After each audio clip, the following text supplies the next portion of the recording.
Sir आपके मोमोज। लेकिन मैंने तो पिज्जा ऑर्डर किया था। सॉरी सर, वो गलती से हो गया। लेकिन ये गलती से नहीं हुआ है। वो सर, मैं आ रहा था। अबे पागल है क्या, तुझे दिख नहीं रहा? सॉरी भाई, गलती हो गई। अबे बिल्कुल पागल ही है क्या?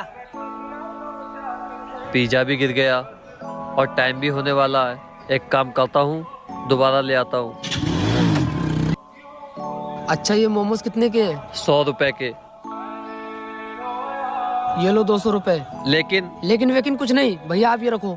सर, मुझे लगा मैं लेट हो गया, आप मुझे पैसे नहीं दोगे और मेरी कंप्लेन भी कर दोगे। भाई इंसान हो जाती है गलती, उसमें क्या। और भाई शुक्रिया। अरे भाई, शुक्रिया तो मुझे बोलना चाहिए क्योंकि दुनिया में आप जैसे लोग भी हैं। कोई नहीं ब्रो, टेक केयर।